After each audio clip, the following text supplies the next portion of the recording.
Good morning, everyone. Welcome to Transparency and Ethics. Today we have 6 budgets in front of us, and as we have in the past, we're very efficient at this, move through them very fast. But before we start, I do have requests for bill introductions. Do we have any bill introductions today? Okay, I don't see any. I do want to remind the committee, if you're on WebEx, we do need you to check in with Randy, the committee assistant, so she can register you're in attendance.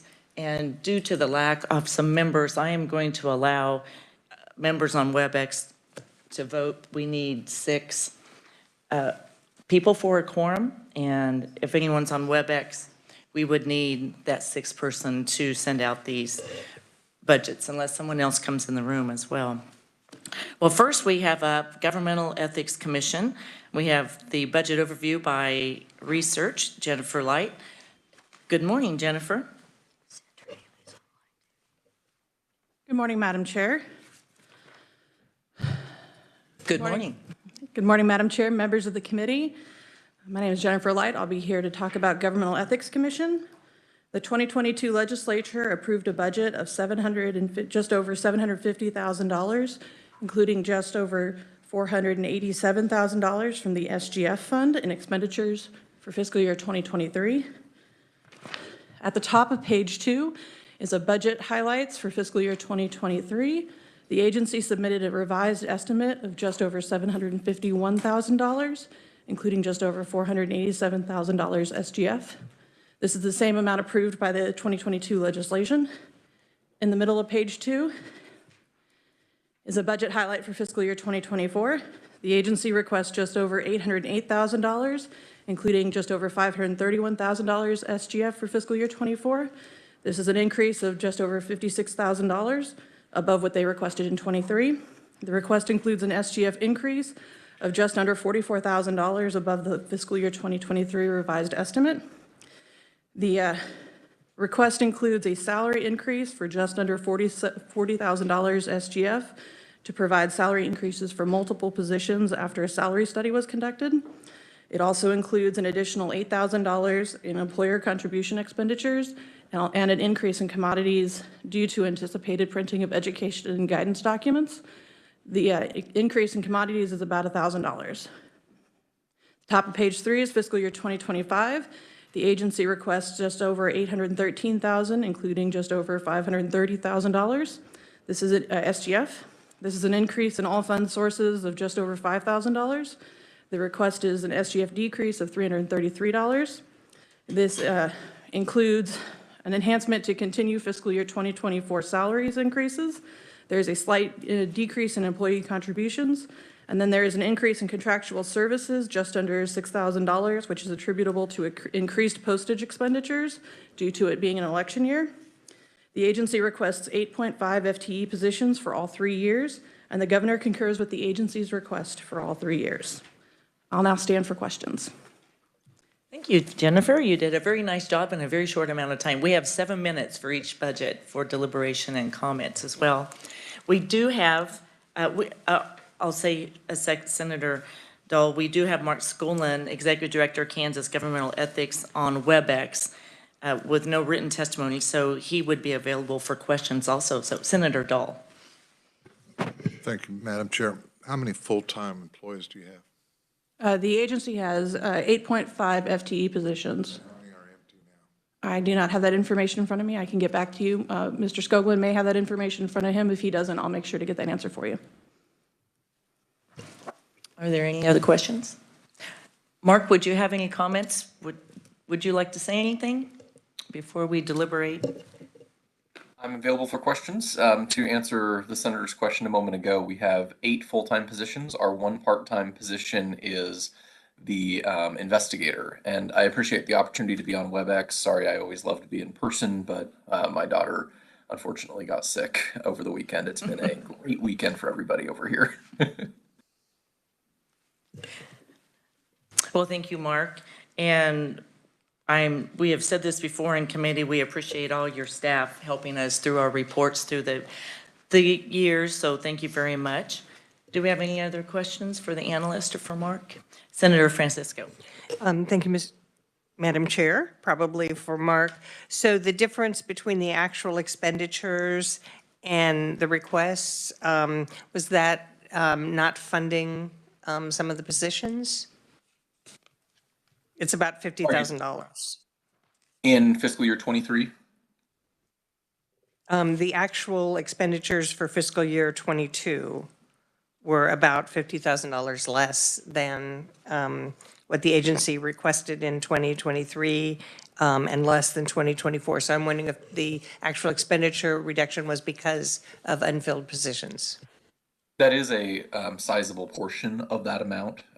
There are, just because we had a couple of positions turnover, in part due to salaries, which is part of what we were trying to resolve here with our, that's in the governor's budget here. There are a few other issues as well. There was some OITS rate changes, things like that, that have also adjusted that amount. As you know, obviously, from working on budgets for a while, actuals typically are less than the budget amount, since the budget amount set a ceiling. However, most of this is exactly the things you're talking about here. It's things like turnover and just some rate changes. So in terms of actual, there's no programmatic change between fiscal 22 and fiscal 23. There's no enhancement built in there. It is just the nature of the budget. Thank you. All right, committee, other questions? Okay. Would we have a motion to pass out the Governmental Ethics Commission's budget as recommended? Senator Ron Reichman makes the motion. Senator Mike Thompson seconds. Any discussion? All those in favor say aye. Aye. Opposed, no. Motion passes. Thank you, Mark, for being with us, and thank you, Jennifer. Very nice job. Our next budget, Abstractors Board of Examiners, and we have our overview by research, Molly Pratt. And Molly is with us 3 times in a row. So welcome to the committee, Molly, and good morning. Hi, good morning, Madam Chair and committee. I provided you a manila folder with all 3 agencies' budgets. I believe abstractors should be on top.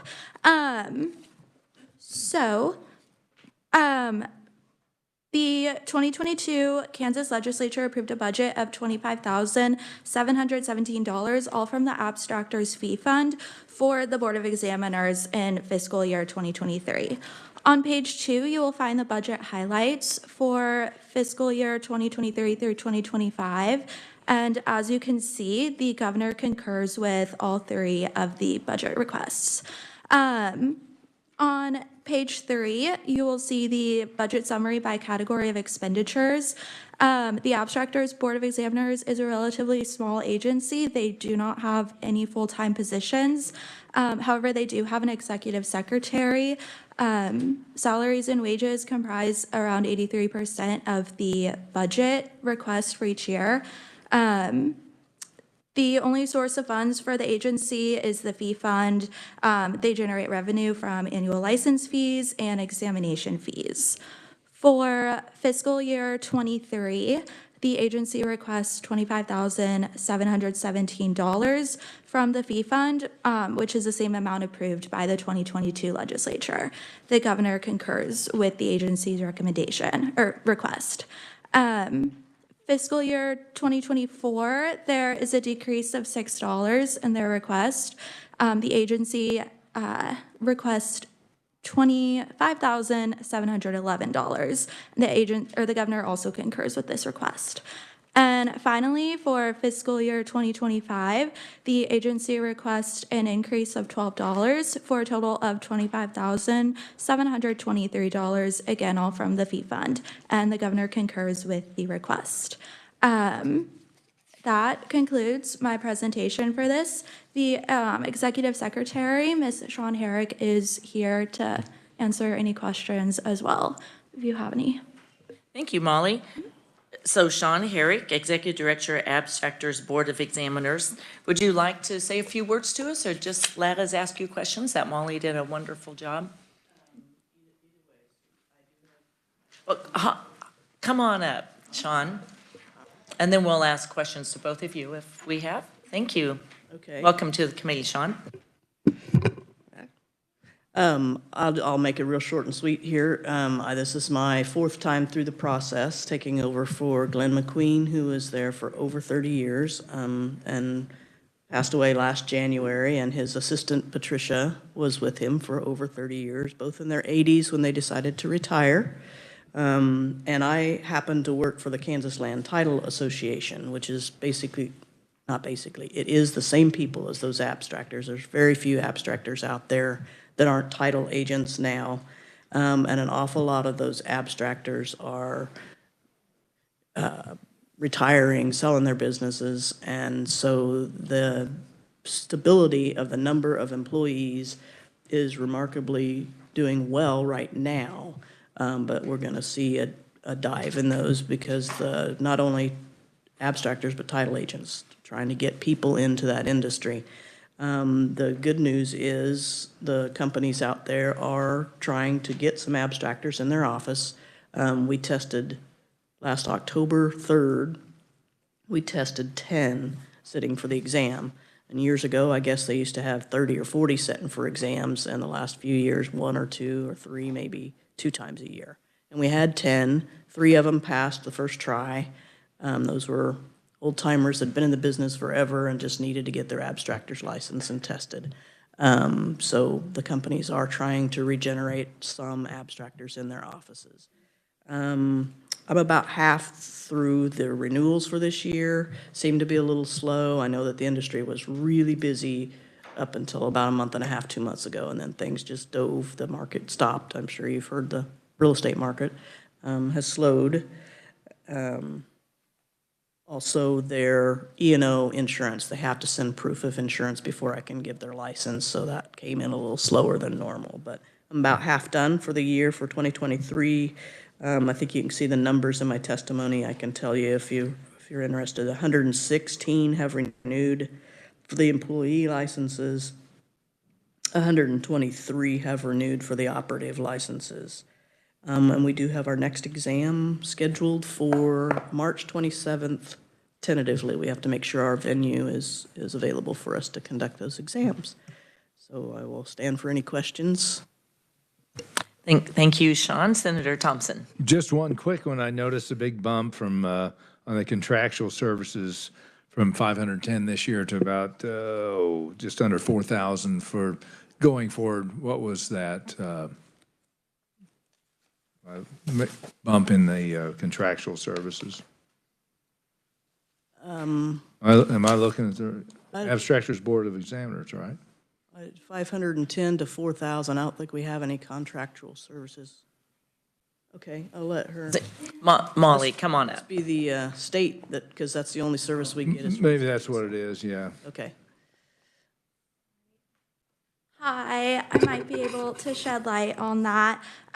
Contractual service expenditures include expenditures for things like in-state travel and subsistence, private vehicle mileage, like to and from testing sites, or board meetings, and also like surety bonds and insurance premiums and computer programming services that the agency uses. Got it. Okay. Thank you, Madam Chair. Any other questions? Okay. Well, thank you, Sean, and thank you, Molly. Senator McGinn, or I'm sorry, Senator Francisco. Thank you, Madam Chair. So I note again on our report that the FTE positions is all 0. I'm assuming that that's because it's less than half time. I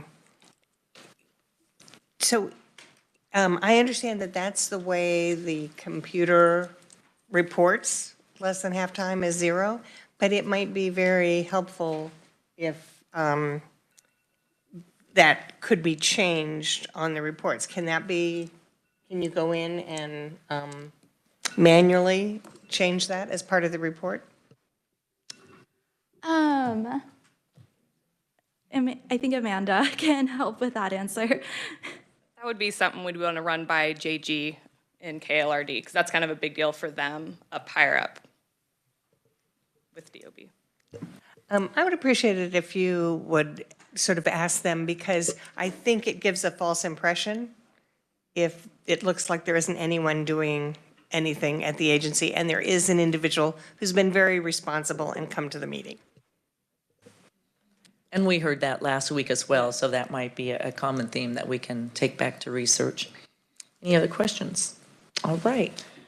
Would I have a motion, Senator Francisco? Thank you, Madam Chair. I move that we approve the recommendations for fiscal year 2023 and 2024 for the Abstractors Board of Examiners.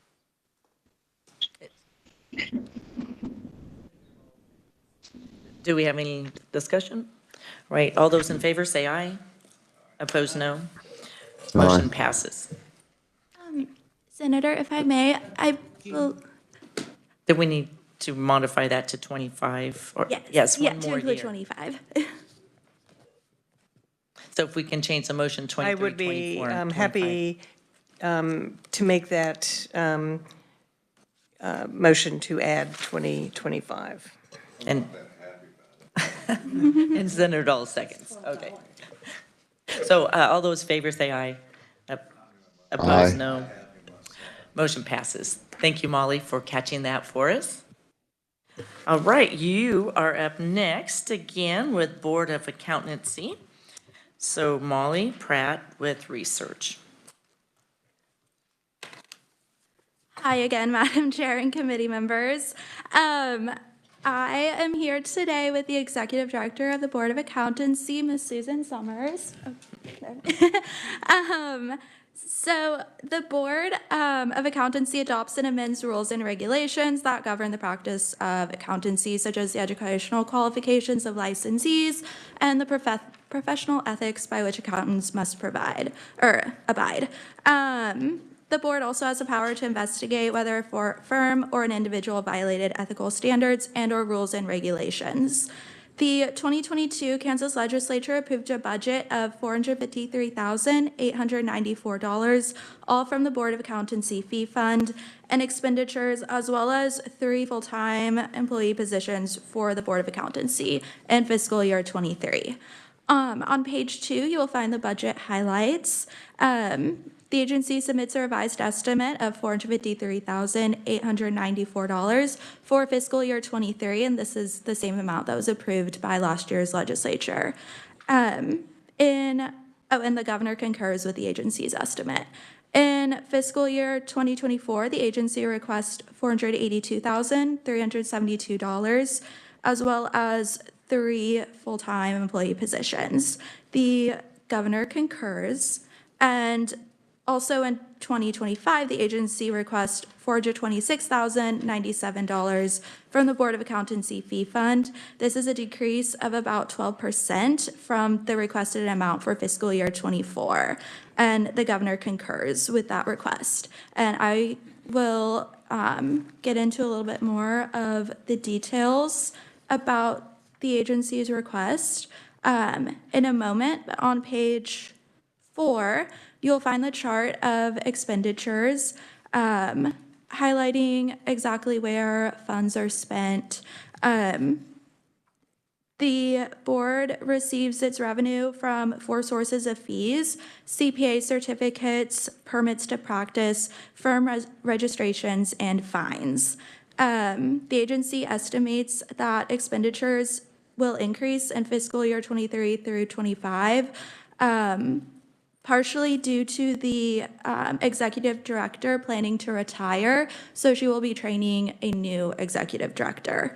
However, the agency estimates that revenue will decrease from fiscal year 22 to the current fiscal year 23, though it believes that it will remain steady for fiscal year 24 through 25. For this current fiscal year 23, on page 6, you'll see that, again, the legislature approved $453,894 for this current fiscal year, and that is the same amount that the agency is requesting. However, there are a few changes, which include $252,010 for salaries and wages, which is a decrease of $12,237 from the amount previously estimated. The current executive director plans to retire before the end of this calendar year, though she expects to spend several months prior to her retirement training the individual who will take her place. The expected decrease in expenditures in this category is partially offset by increased employer contributions. The agency's revised estimate includes $196,859 for contractual services, which is an increase of about 5%, primarily due to a new licensure database system that the agency is installing. Again, the agency request includes 3 full-time employee positions, and the governor concurs with the agency's revised estimate. For next fiscal year, 2024, the agency requests $482,372. This is an increase of about 6% from the revised estimate for this current fiscal year. Again, the increase is primarily due to the hiring and subsequent training of a new executive director. Contractual services are expected to decrease by about 5% below the revised estimate for fiscal year 23, primarily due to the agency expecting to be, the transition to the new licensure database system is expected to be complete. The governor concurs with the agency's request. And finally, in fiscal year 25, the agency requests $426,097, all from the Board of Accountancy Fee Fund. This is a decrease of about 11.5% below the requested amount for fiscal year 24. Included in the request is $240,996 in salaries and wages. The decrease is primarily due to the expected completed transition of executive directors, since the current executive director will most likely have retired by then.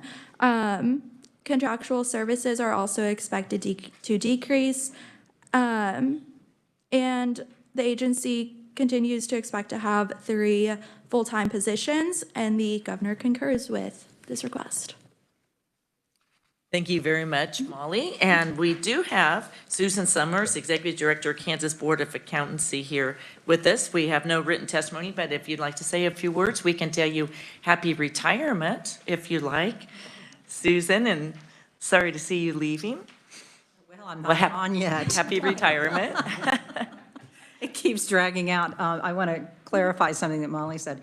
My original plan was to leave by the end of this year. That's kind of been changed a little bit due to the database conversion situation that we're going through. So it'll be sometime in 2024, so before the next fiscal year. So anyway, thank you. I guess I am retiring.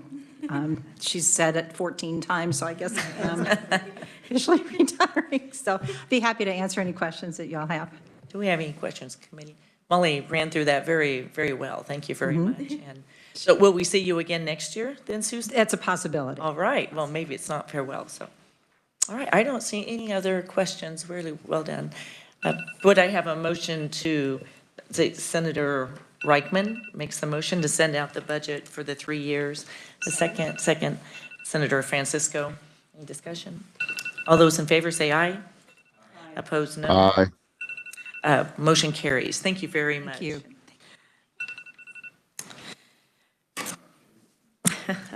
Molly, that was 7 minutes right on the dot, so one more time. So we have budget of technical professions and a budget review by Molly Pratt. And we have Larry Carnes, Executive Director, Kansas State Board of Technical Professions, with us as well.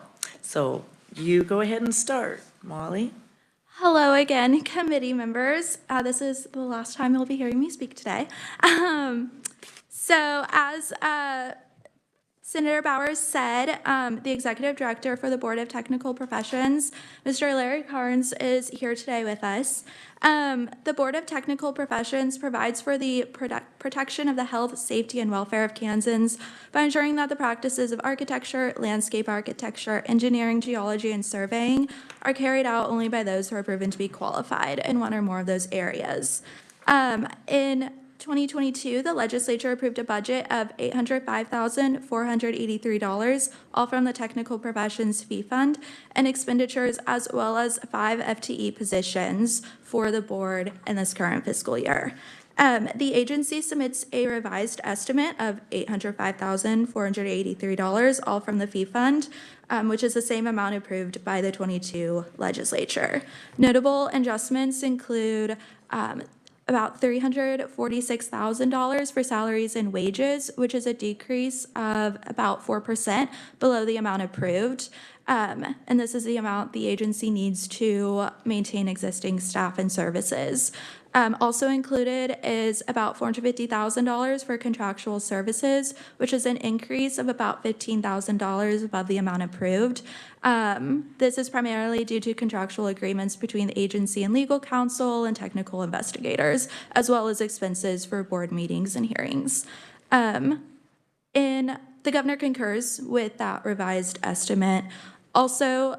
She also concurs with the agency's estimate for fiscal year 24, which is $808,700, again, all from the Technical Professions Fee Fund. This is an increase of about 0.5% above the revised estimate for this year.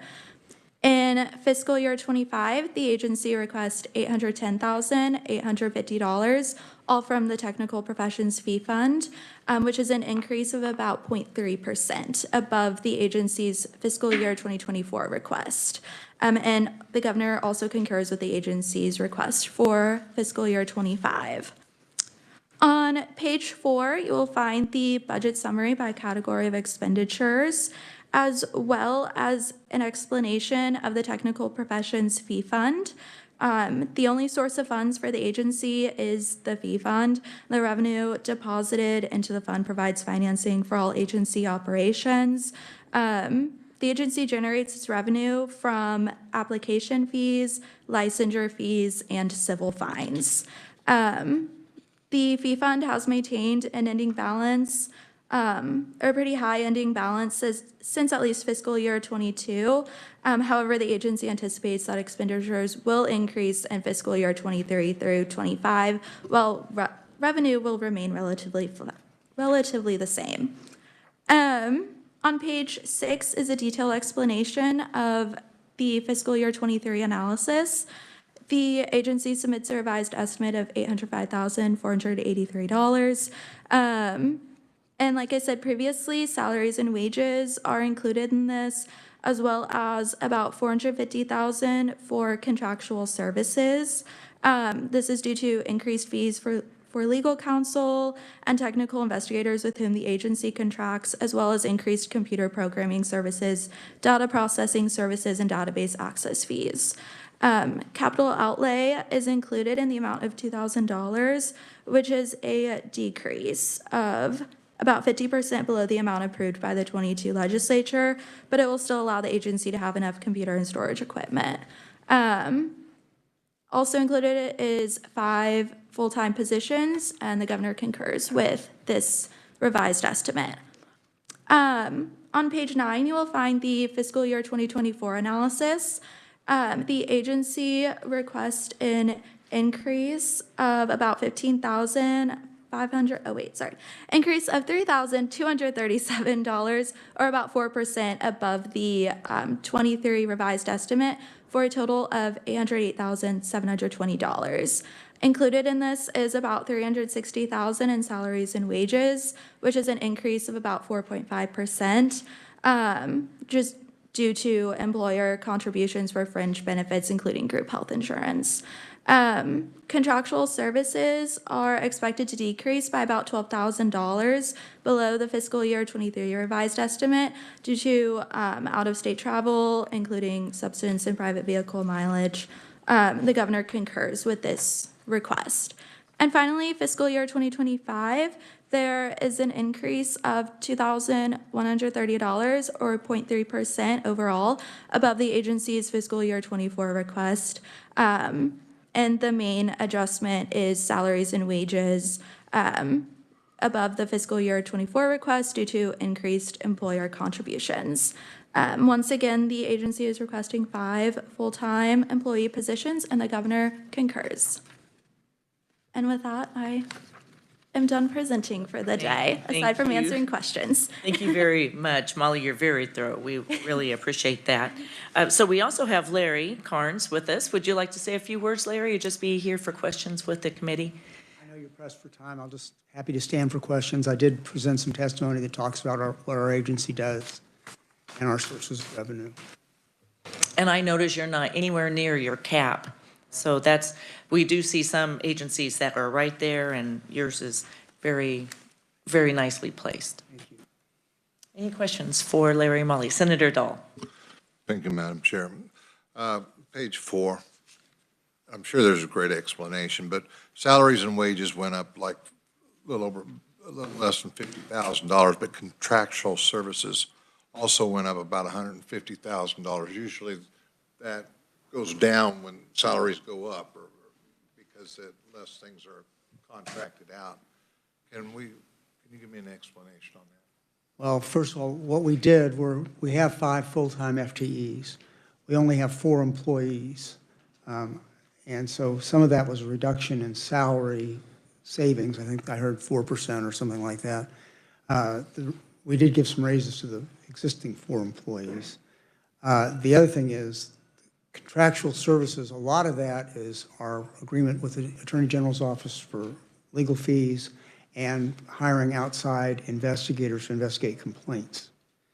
And that and OTIS and facilities and that sort of thing make up the contractual services. So there isn't really a direct correlation between salaries and contractual services in our agency. So if I, Oh, yes, go ahead. And Molly, you're welcome to help also if yes. I'm not trying to beat a dead horse or anything. Certainly. This $50,000 in the 2-3 year period went to 4 employees, right? With fringe benefits and everything, yes, that would be correct. Okay, thank you. Senator Vascado. Thank you, Madam Chair. Either of you might be able to answer this question. So relating to the safety measures that the duties of the technical professions. So do you get many complaints, and then what's that process? And then, Madam Chair, on page 5, it talks about a fee for those with a suspended or revoked license. Once they pay that fee, then are they just automatically reinstated, or what's the process of handling that? Thank you, Madam Chair.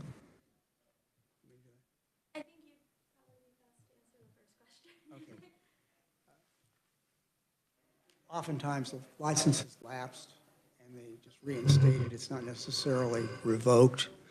You have to understand, 2/3 of our licensees are out of state. We've got about 20,000 licensees and companies we license, and at least 2/3, maybe 75% are out of state. They get licensed because they have a project in Kansas.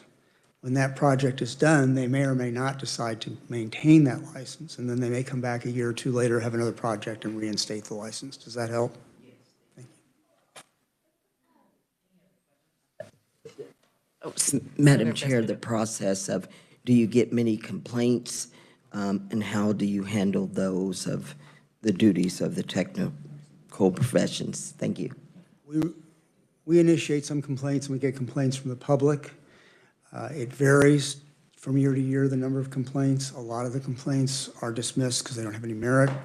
Those that we think may have merit, we refer to investigators that are licensed professionals in those areas. They investigate, they'll tell us whether they think there's a violation or not. We take cases where there has been a violation, we try to negotiate consent order with those people for a fine or additional training or whatever's necessary. And in some instances, we go to hearing. Senator Francisco. Thank you, Madam Chair.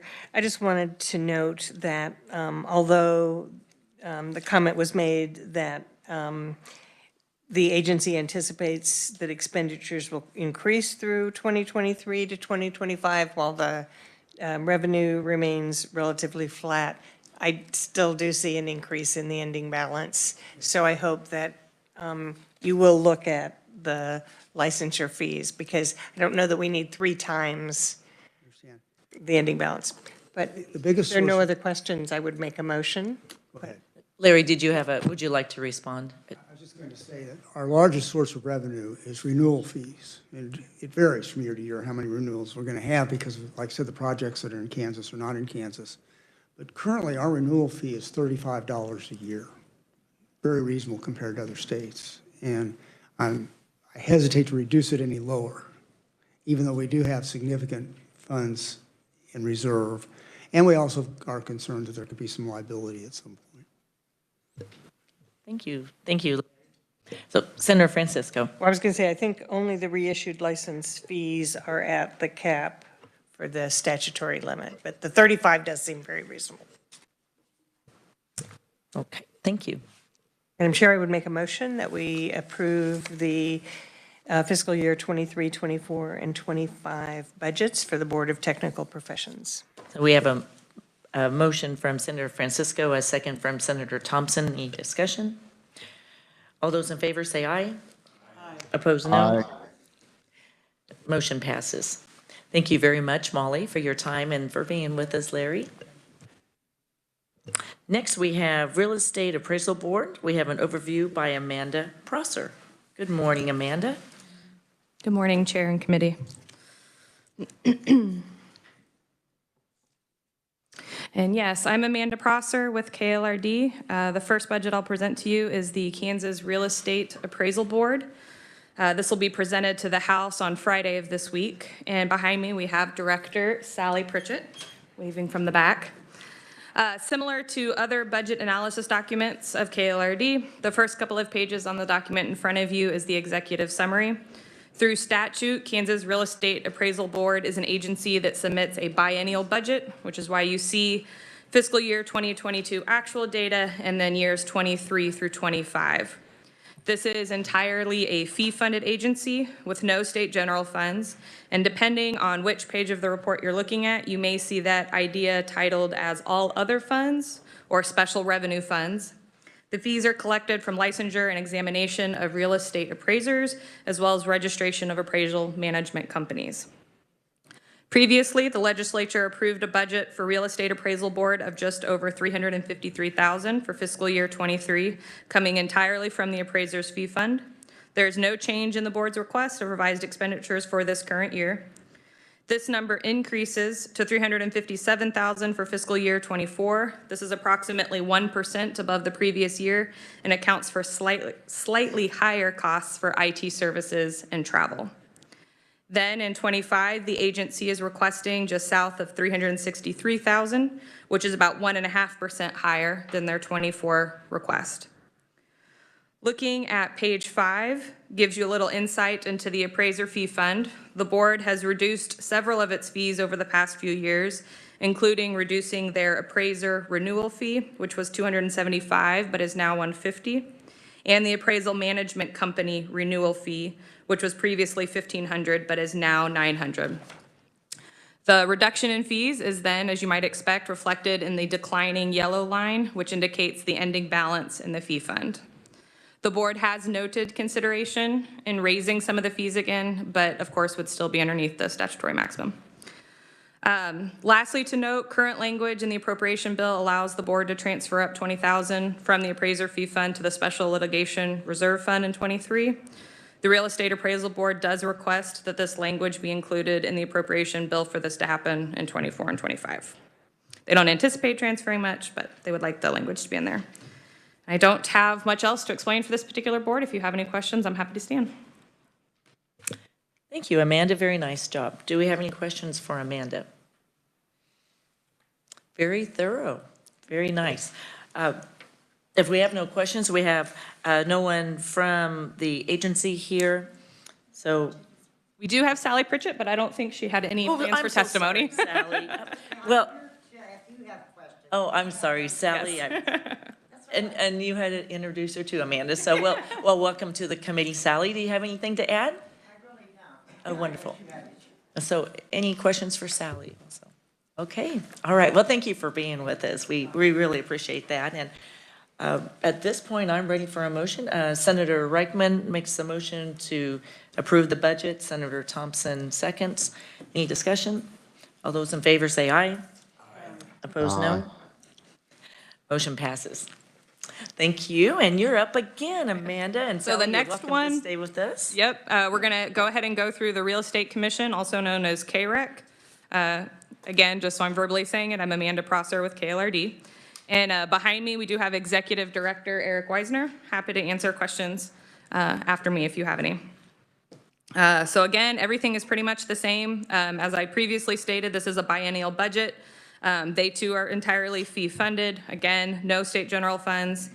For KREC, the fees are collected from licensure and examination of brokers and salespersons. KREC also uses the Background Investigation Fund and the Real Estate Recovery Revolving Fund. But for KLRD's analysis, again, these are all grouped together as, depending on where you're looking, either all other funds or special revenue funds. Previously, the legislature approved a KREC budget of just under 1.6 million for fiscal year 23. If you flip to page 4, column 2, you can see that the agency is requesting a revised estimate of expenditures of $1.58 million. This is a slight decrease below the approved amount due to reduced expenses across the board, but in particular, they did have an elimination of a capital outlay expenditure of just over $2,000 for office equipment that they didn't do. This number decreases to about 1.4 million in fiscal year 24, primarily because of a one-time expenditure for a licensing system that does not reoccur in 24. It was only in 23. The decrease is partially offset by small increases in the other expenditure categories. For 2025, the agency requests just over 16,000 above the previous year. The increase is primarily in salaries and wages, but also in odd number years. There is an increase in contractual services as the board prints and mails out a statutes and regulations book to all supervising brokers. And ultimately, the governor concurs with the agency requests for all years. And that's it for that one. Short and sweet. It is very, very nice, Amanda. Do we have questions for Amanda? Well, and actually, Eric Weisner, I'm so sorry. We say Weisner up north, but would you like to speak with us or just be available for questions? Feel free to come up. Just available for questions. Okay. Any questions for Amanda or Eric? Senator Francisco. Thank you, Madam Chair, and perhaps I got myself confused, but I know earlier this year there had been some discussion about setting requirements for education for so I think this was the appraisal board, not the commission board, but setting requirements for appraisal when the real estate appraisal board deals more with residential property and residential sales, perhaps than some other things. But I will be ready next year.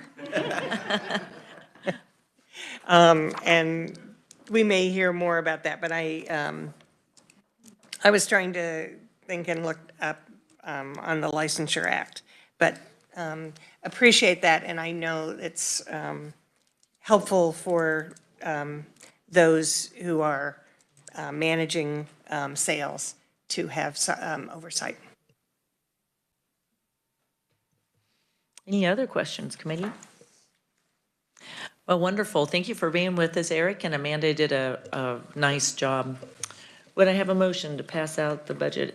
Senator Reichman makes a motion. Senator Vasco seconds. All those any discussion? All those in favor say aye. Aye. Opposed, no. Motion passes. Well, committee, we did really well today. We have 10 minutes to spare on a Monday, so thank you. But if only we could save those 10 minutes for Wednesday, because we do have 7 to go through, so maybe 6 minutes apart. And our goal is to send these out at 3 o'clock the day before, so you can review them through the afternoon and the evening and the morning before.